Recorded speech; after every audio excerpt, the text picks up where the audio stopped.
प्यारे बच्चों, अस्सलाम वालेकुम। मैं हूं आपका अंकल अहमद अदनान तारिक। अपने YouTube channel Ahmed Adnan stories पे आपको मज़े की और नई स्टोरीज़ हमेशा मैं आपको सुनाता हूं। तो बेटा, आपको हमेशा एक नसीहत मैं करता हूं, अगर आप मेरी कहानियां सुनना चाहते हैं या मेरी नज़में जो हैं वो आप तक तवातर तक पहुँचे, तो फिर आपको मेरा जो चैनल है अहमद अदनान स्टोरीज़ उसको सब्सक्राइब करना है और उसके आइकन जो बटन है उसको दबाना है आपने। तो छोटे बच्चों की कहानी है, तो छोटे छोटे बच्चे जो हैं मेरे पास आ जाओ। तो आज की कहानी का नाम है हाय मेरी तौबा। तो बेटा, ये इस तरह कहानी है कि बादल छाए हुए थे, ठंडी ठंडी हवा चल रही थी।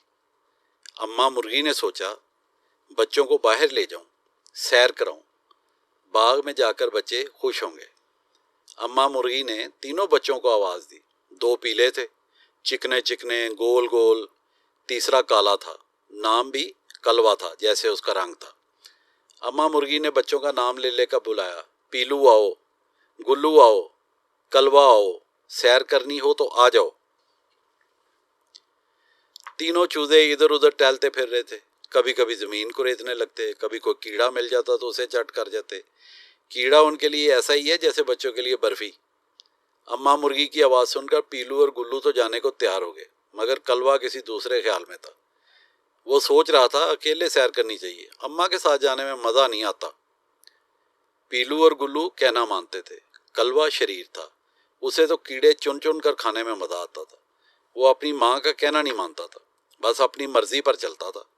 अम्मा मुर्गी ने उसे कई दफ़ा समझाया था कि जो बच्चे बड़ों का कहना नहीं मानते वो नुकसान उठाते।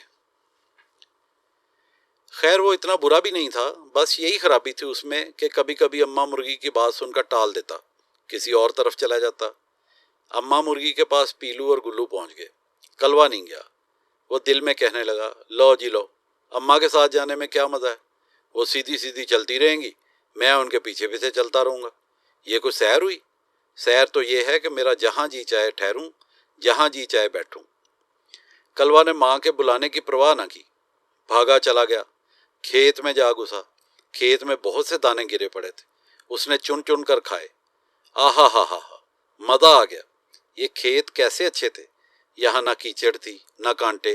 वो भागता फिरा, फुदकता फिरा, फिर हाँफने लगा। उसने इधर उधर देखा, अब कहाँ चलना चाहिए। सामने एक बड़ा सा दरख्त था, उसका साया दूर तक था। आराम की जगह थी, जगह जगह फूल खिले थे। कलवा दरख्त के पास पहुंचा। बे वाह, ये है सैर करने की जगह, मुझे तो ऐसी जगह ही अच्छी लगती है। आहा हा हा, सैर की सैर और खाने को फूल।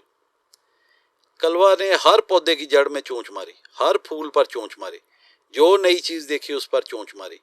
उसने पत्थरों के नीचे भी ठूंगे मारी। पत्थर के नीचे को कीड़ा पाया तो फट से चोंच में दबाया। भागता फिरा, टहलता फिरा, आखिर थक गया।